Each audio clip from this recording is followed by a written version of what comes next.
I'd like you all to please note that this press conference is being live streamed on the city's Facebook page. In a moment, I'll hand it over to Mayor Kennedy Stewart to start us off with some opening remarks. After that, he'll turn it over to Vancouver Fire and Rescue Services Chief Karen Fry for an update. Following our speakers, we'll open it up to all of you for your questions. We're going to have one question each, and then we will have an option for a second round. We're going to do questions only on the Winters Hotel fire first, and then Mayor Stewart has agreed to stay afterwards for additional questions. In addition to the Mayor and Chief Fry, we also have Inspector Dale Weedman from the BPD, Dale McMahon, Vice President of Operations with BC Housing, Saul Schwebs, the city's Chief Building Official, and Celine Mobiles, the city's Managing Director of Housing and Homelessness Services, all available for your questions. Without further ado, Mayor Stewart. Good morning, everybody, or afternoon. Before we begin, of course, I'd like to acknowledge we're on the unceded traditional territories of the Musqueam, Squamish, and Tsleil-Waututh people, and thank them for their generosity to all who live and work on their lands. It's a tough day here at the city. Yesterday, we had a devastating fire rip through the Winters Hotel at 203 Abbott Street. Thanks to the bravery of the Vancouver Fire and Rescue Service personnel, as well as support from the VPD and city staff of BC Housing, the fire has been contained and a number of residents rescued. The building suffered extensive damage and most likely will require demolition. Our building department had staff on site, and the chief building official will inspect the building again today to assess its status.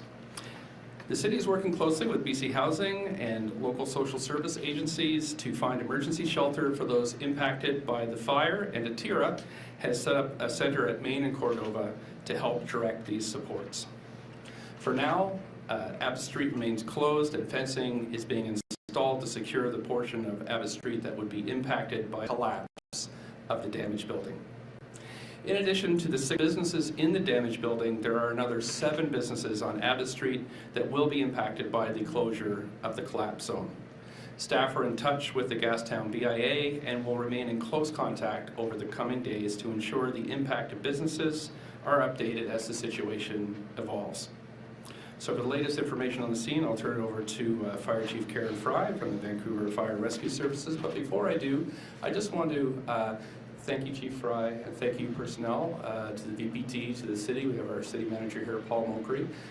This has been an all-hands-on-deck situation, and I'm extremely proud of the city's response, BC Housing, and the social service response. I did go to the scene last night to personally thank all those involved, but I did want to extend my personal thanks to you, Chief Fry, and to all those involved. So I'll turn it over to you now. Thanks.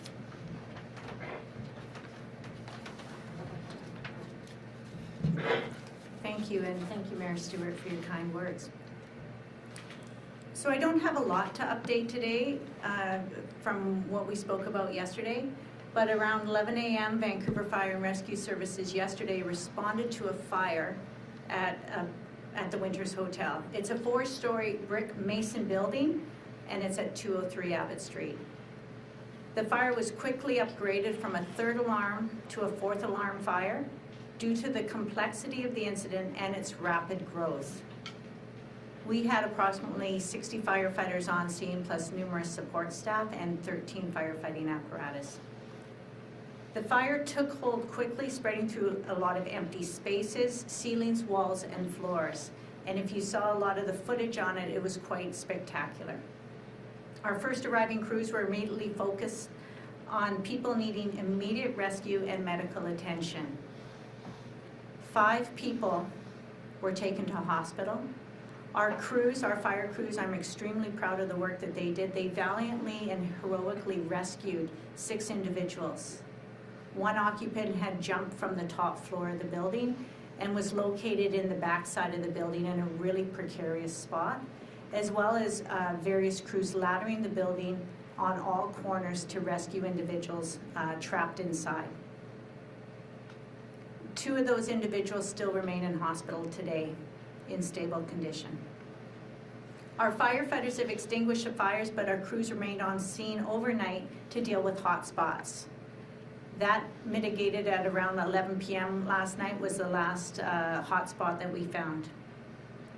203 Abbott is the mayor has indicated, has suffered extensive damage from heat, flame, and water.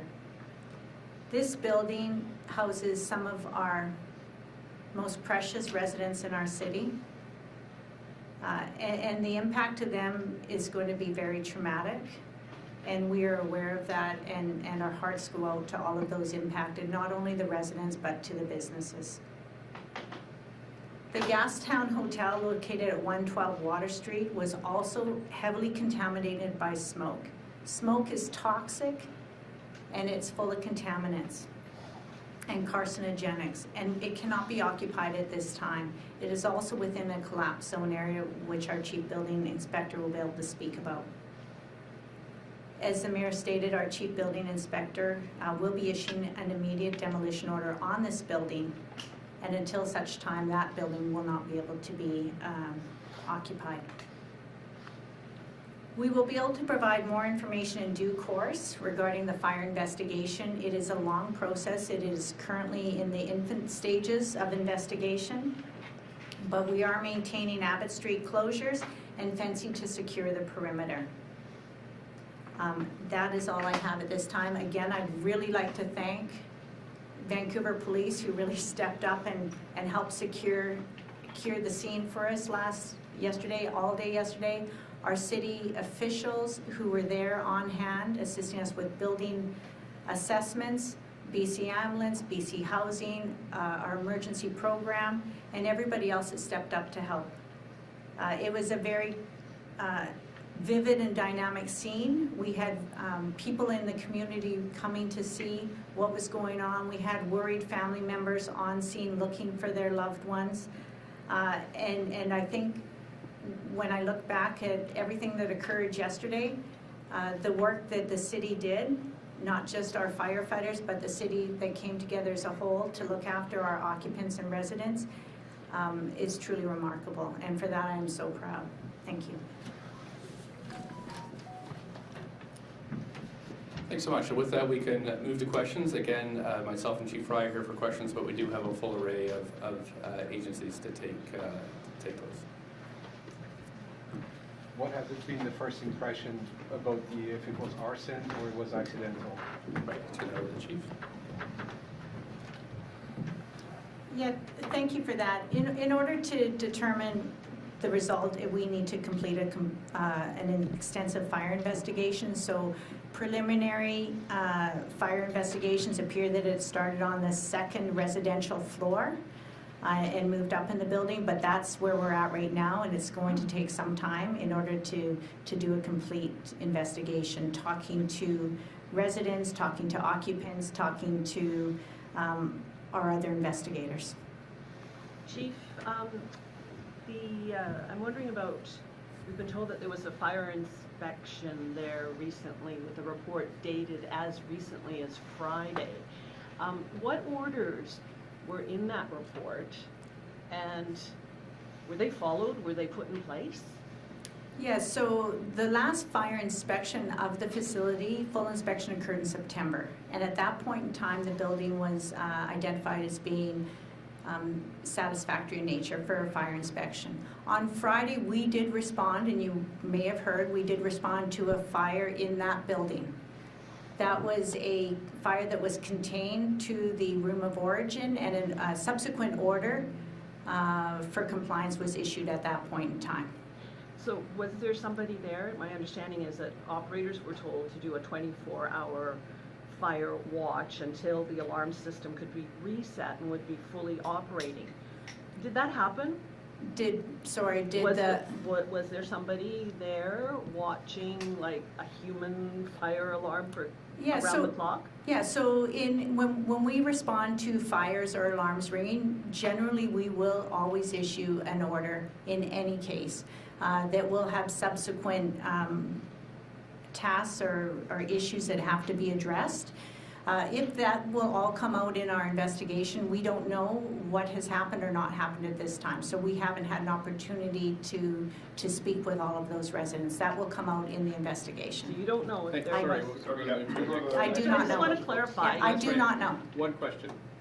Yeah. So just, To follow on that question, Yeah. I've also heard that there's concern that the fire extinguishers were empty or maybe not adequate because they had been fighting that fire earlier. Do you know if that was the case, or have you heard that? Yeah, I've heard that, same place probably you've heard that. I don't have that information either on whether But the that fire will be part of your extinguishers. investigation. That will also be part of our investigation. Was this building sprinklered? The building is a sprinkler building. All of our SROs in the city of Vancouver are sprinkler. Do you know if the sprinklers Sorry, were? Jen, sorry, we're gonna just try I to get do it not out know. first, and then we can do a second round.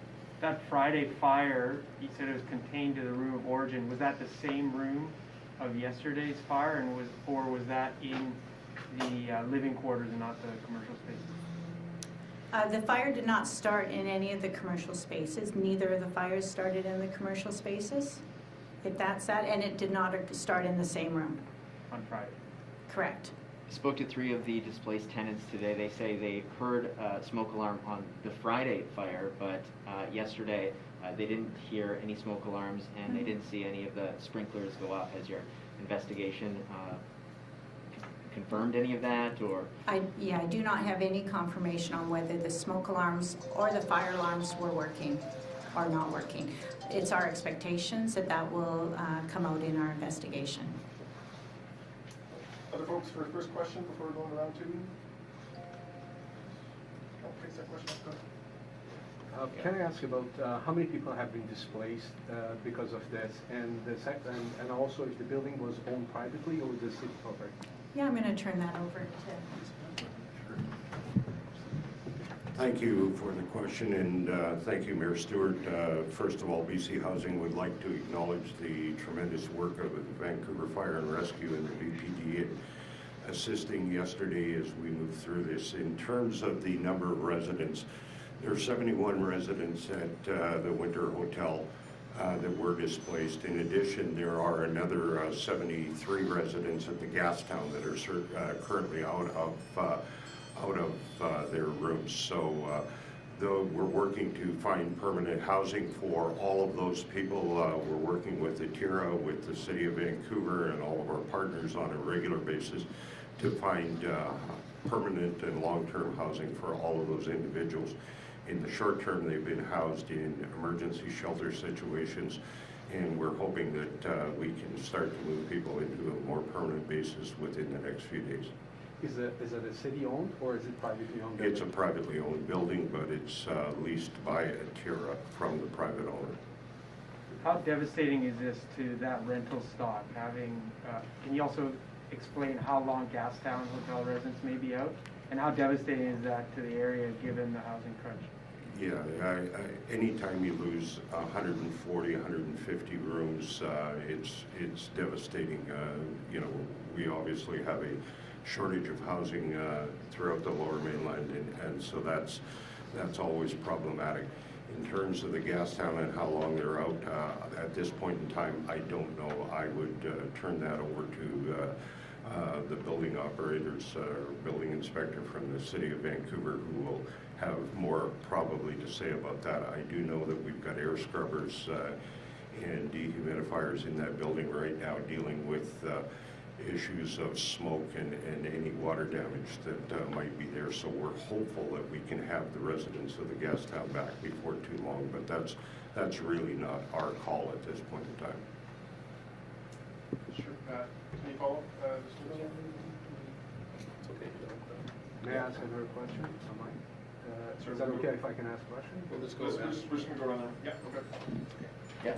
Multiple displaced tenants and witnesses on scene say they saw a drug dispute prior to the fire. They say the fire was the result of a drug dispute. Any evidence? Is that part of your investigation? Has anything led to that? Yeah, I've heard that information as well. That'll form part of our investigation, of course. We want to leave no stones unturned. At this point in time, we don't have evidence that this was an arson. However, I want to make it clear we don't rule that out until we're absolutely positive. So that'll all, hopefully all the facts will come out in the next few days, and we're working closely with the Vancouver fire investigators and our major crime section arson investigators. They work routinely together, and they'll continue certainly on this case. And we've confirmed the whereabouts of the 71 residents. Do we know about possible guests or pets at this point?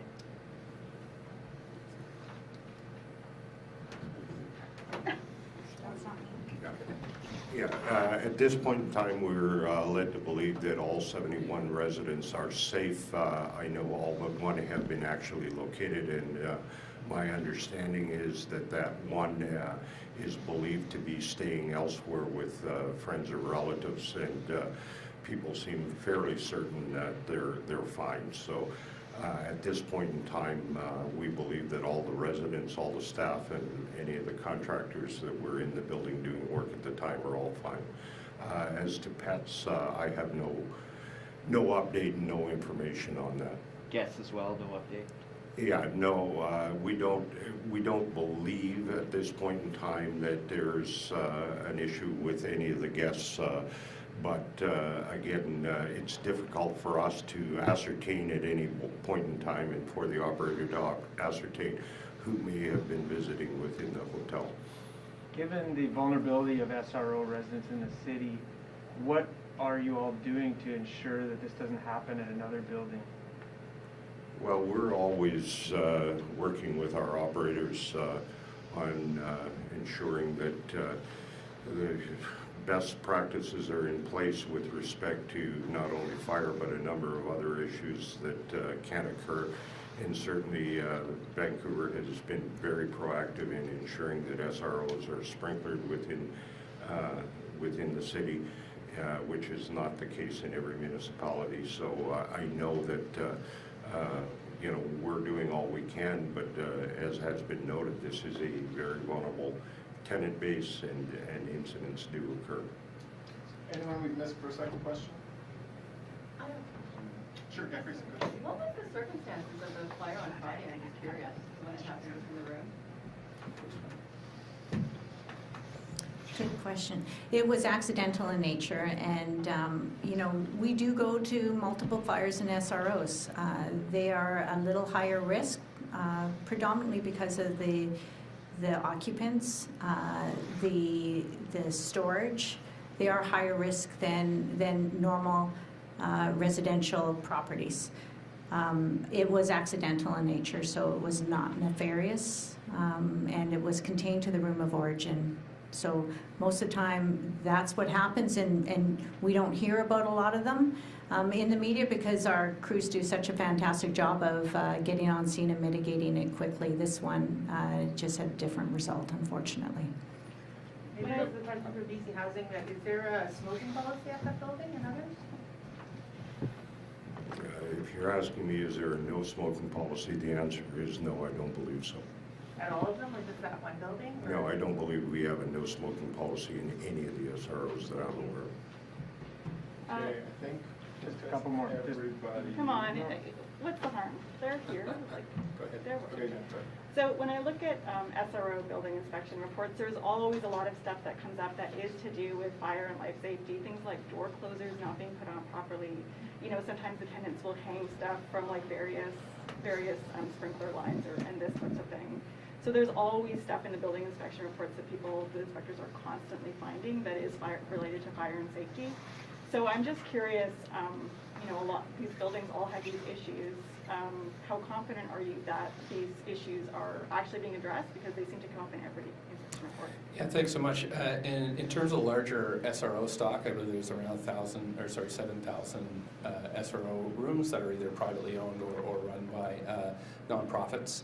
And these buildings are old, and they were not built for the current use. They were built for loggers coming downtown to Vancouver, having, staying in a room, having a shared bathroom, and then going back to work. So now that we have people permanently living in these buildings and have for a very long time, conducting regular lives that are not resource sector based, they've well past their date. We took the extraordinary measure of expropriating, taking actions to expropriate two of these hotels, which because of their bad condition. So I have been in discussions with the provincial and federal governments about bringing an end date to privately owned SROs in the city of Vancouver. Those discussions have been going well. with Housing Minister David Eby and Federal Housing Minister Hassan. They're discussing, those discussions are continuing, but I think we're all united in that we think that these buildings need to come out of the private sector, and they need to be owned by government and operated by government, so we can ensure that the safety standards are maintained. And so that is a very large plan. Council is behind it. We passed a motion to that extent, and those negotiations are continuing with the Those TC. plans are far in the future. What I'm talking about is what's happening right now. Yeah, what's happening right now is there's a record level of investment in the city in housing. As mayor, I've secured over $1 billion from senior levels of government to create 10,000 new rooms in the city. However, we are working with BC Housing, with the federal government to invest in existing housing. So the region and the Balmoral are examples of where we have a three-level agreement to demolish one of those buildings and to restore the other to a level where folks can live in them and conduct their lives in a dignified way. So, as I said, there's a huge stock of this inappropriate housing in the city. It's essential to the well-being of folks that are in need, but we're doing our best at this point to not only upgrade, but to make sure they're safe. And unfortunately, we had this very serious incident last night. At this point, it looks like we've avoided tragedy, although you might say losing 150 SRO rooms and how we're going to get those folks back on their feet and into safe, warm, dry housing is a huge challenge that I know you can see who's on the stage here. We're all united in making sure this happens. Just one last question over Chief Fry. I know we talked about the inherent risks to this type of housing. Has your preliminary investigation uncovered any other systemic risks to these buildings? New Well, ones? yeah, I think it's very important from my point of view that all buildings are sprinklered. In residential, and I know our city of Vancouver has a great bylaw that a lot of other municipalities don't have. We need it in our building codes, and we need new buildings to be sprinklered.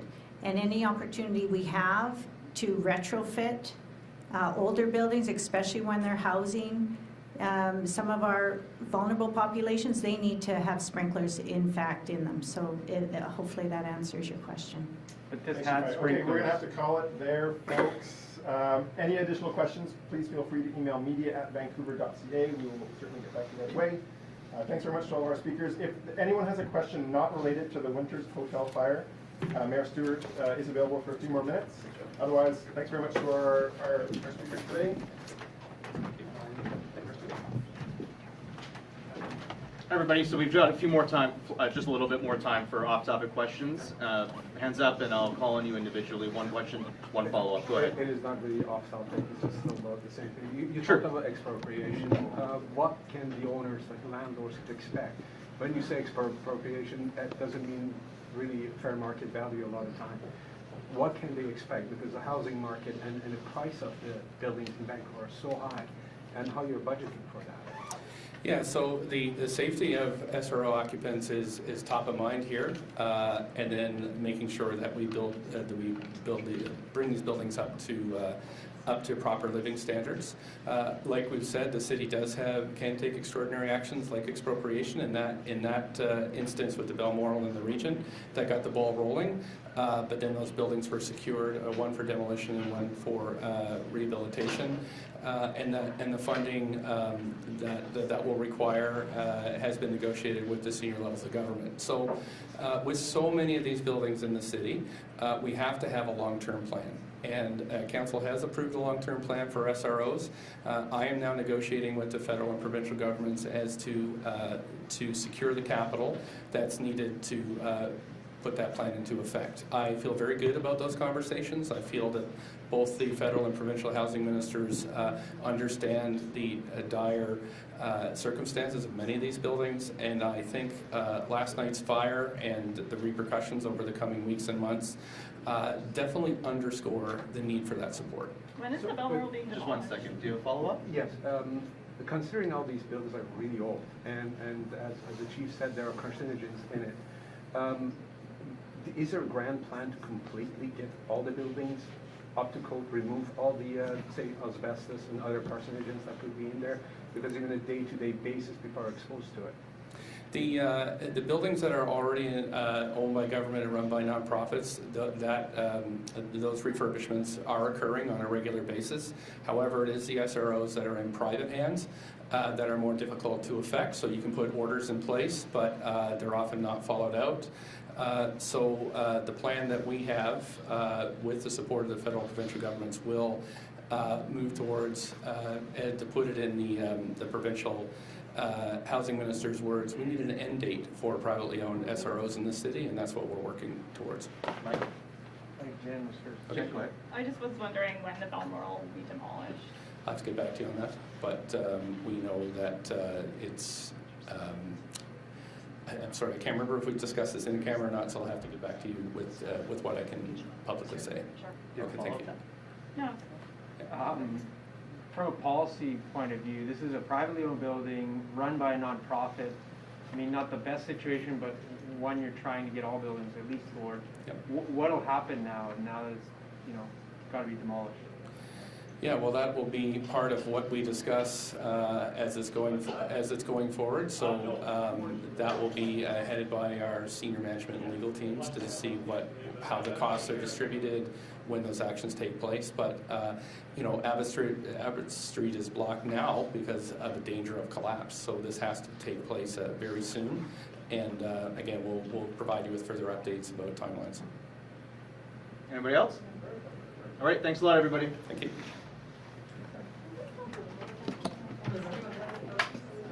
I used to really see housing. I can get that. Okay. If I'll you find talk it. to Phoenix right there Okay. in the black, she'll be He's the advisory, right? Sorry? His name was in. Yeah, exactly. Oh, okay, awesome, Yeah, thank you. yeah. You want to